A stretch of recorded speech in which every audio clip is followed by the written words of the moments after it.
Welcome to the Bible Journey Midweek Connect. My name is Mark Green. I'm the pastor of adult ministries here at Otterbein Church. Today we're going to take a look at Luke 15 and 16. And in Luke 15, we have three wonderful parables. In fact, one of my most favorite parables is in Luke chapter 15. And then Luke 16 has another parable that honestly I didn't really grasp until we started going through the Bible journey. But fortunately, I have some help today. So welcome, Rachel. First of all, introduce yourself because you're relatively new to the church and first time on the journey. So introduce yourself and let them know who you are and what you do. Yeah, my name is Rachel Weaver. I'm the new worship director here at Otterbein Church. I've been here since about middle of August. And honestly, I can't think of a better way to fully initiate myself than to dive into the Bible with Pastor Mark. So I'm excited to be here. Good. So Luke 15 has three parables. The parable of the lost sheep, the lost coin, and the prodigal son.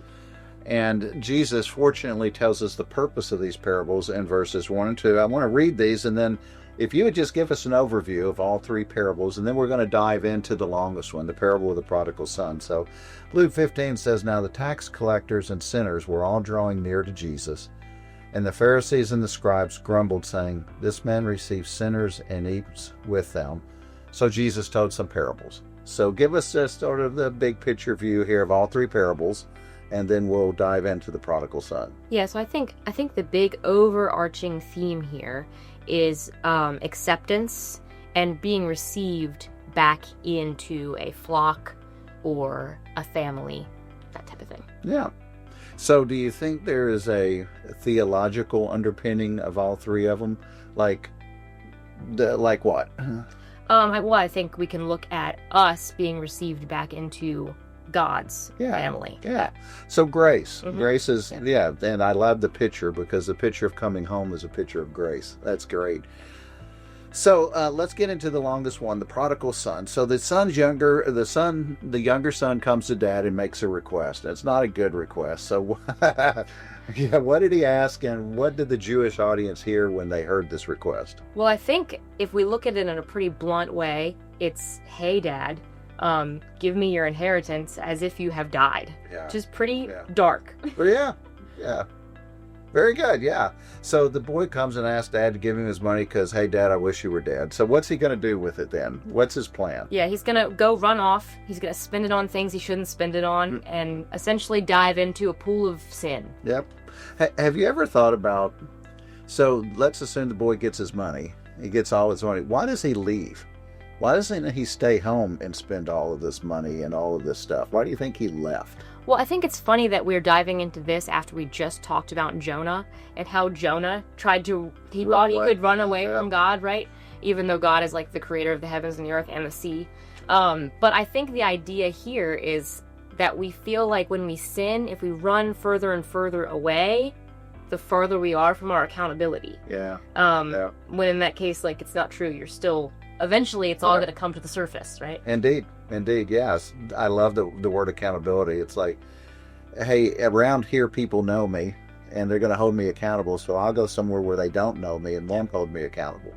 So the boy runs off, has his time of enjoyment, and spends, and like some young people, they don't understand when you spend money without earning more money, eventually that money runs out. And so the money runs out, and the boy, there's a famine in the land, and now he's got to survive. So what does he choose to do? So he goes and he gets hired by a Gentile, which for him would be a pretty big deal as a Jewish young man. Yep. So he... and what's he doing? What is the Gentile putting to work doing? He is feeding the pigs. Which again is a pretty lowly job. Yes. It's a horrible job to begin with, I would imagine. And then for a Jew who was forbidden from eating pork, it's like, and then he's feeding the pigs going, "I wish I could eat what they eat." I can't imagine how bad it must have been. So what finally brings him to make a choice to go home? Well, I think the immense hunger. He realizes, I could be sitting here feeling hungry, or I could go home where my father will feed me. Yeah. Yeah, hunger is a great motivator, isn't it? So can you imagine, I've thought about this many times, this boy finally decides to go home. And he's I don't know how far away he is, but he's got to walk home. And I always just imagine he's walking home and he starts to recognize things as familiar, and he begins to know, I'm not far from home, and there's a hill, and he gets to the top of the hill and he looks down and there's home. What do you think he was feeling at that moment? I think it would be safe to say he was probably feeling a sense of relief, but then also a sense of dread, knowing what he would have to face, essentially. Yeah. I can't, it's like coming home at 2 a.m. and your dad's waiting on the couch. Yeah. Yep. So, but the story is obviously radically different than that. The boy comes down the hill, and now describe that scene that happens between the father and his younger son. Yeah, so I mean, it's not even just that he is received, but he is received and restored back into the family, which is a big deal. We see that it says he received a robe and sandals and a ring for his finger, which restored his dignity, essentially. So not just that he was welcomed home, but that he was received fully back into the family and then celebrated. That too. That's a great point. I love the fact that you mentioned the robe, the sandals, and the ring. Sort of, you came back asking to be a servant, but I'm going to bring you back as a son. Yeah. That's a beautiful picture. I love the picture of coming home. So that's the happy part. Yeah. And it's the celebration part. Yeah. But now we got to deal with the older brother. Yeah. The older brother comes home and finds out there's a feast going on, and what does he do? He doesn't want to be a part of it. Yeah. Yep. He's upset because he feels like, well, he did all this wrong. Why is he being celebrated? Yep.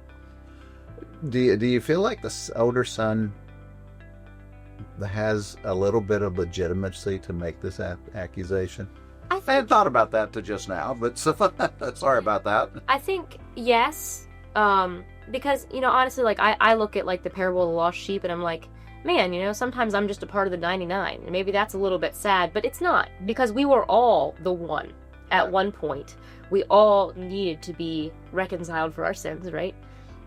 And so I think yes, it's hard maybe for some of us to come to that place of acceptance that we are a part of the 99, and that's where we are, and that's great, because we have been welcomed home already, and then it's our job to be the ones that welcome others home. Yes, indeed. Yeah, I'm not sure the older brother ever really got that, because the parable doesn't tell it, but I'm not sure the older brother really understood that his father had always loved him, he was always there. Yeah. And instead, he's just angry that his younger brother, who he accused of things he couldn't have known, came home, and instead of celebrating his brother, he's mad at his brother, which there's probably a lesson there for us as well. I wonder, sometimes we see people come to Christ and it's like, no, you're too bad. You're not really sincere. Nah, yeah. So what do you think the big takeaway from Luke 15 is? I think the big takeaway is that we are always welcomed home. Mm-hmm. We cannot run too far from God. We cannot sin too much to be received back into His love. Grace is a wonderful thing. It is, yep. Grace is an amazing thing. So those three parables, I hope that'll be an encouragement to you as you read Luke chapter 15. Now, Luke 16, I got to confess, I had a little struggle with this one, just trying to get through what it means. So it's a parable of the dishonest manager. And basically, give us a little context. Tell us what's happening, the reason that Jesus tells this parable. Then we'll try and unpack it a little bit. Yeah, so essentially, this one talks about serving God and serving money. So we have this dishonest manager that is going to be fired. And is essentially facing the consequence of that. So he's trying to figure out, where do I go from here? Yeah. So we got a manager who's been dishonest. His boss finds out and is going to fire him. And then the manager comes up with a plan. Yeah. How am I going to get out of this? And what's his solution? His plan, which is sort of questionable, Laura. It's pretty questionable. Yeah. Yeah, essentially he's going to...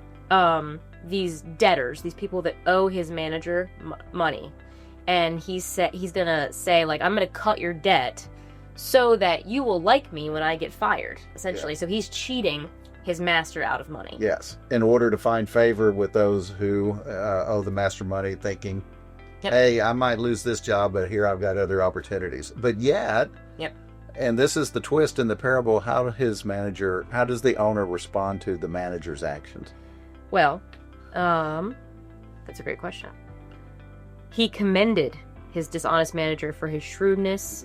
For the sons of the world are more shrewd in dealing with their own generation than the sons of light. Yeah.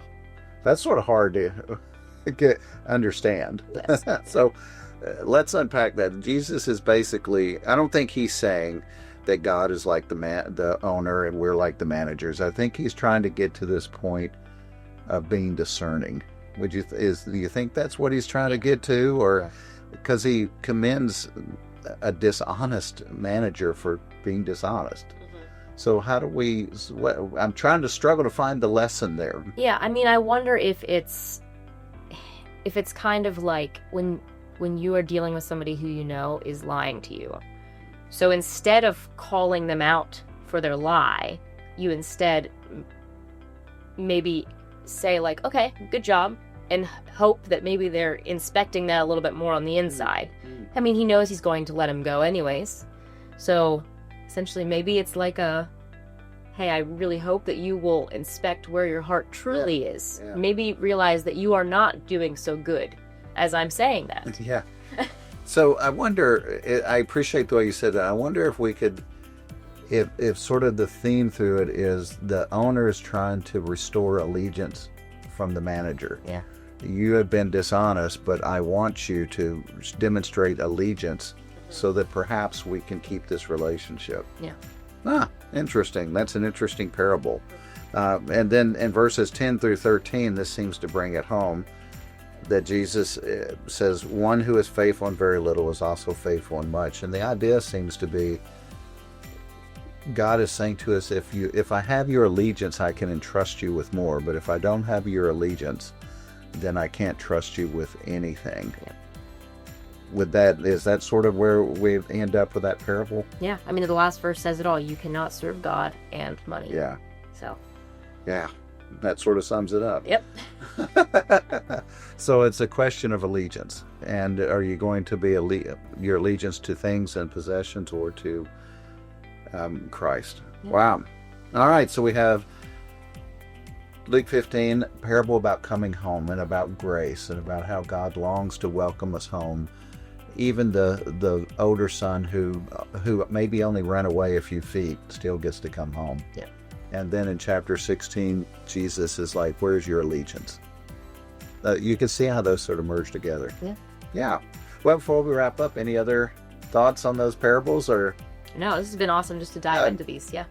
All right. Well, thanks for joining us. I hope you have a lot to consider as you read these two parables this week.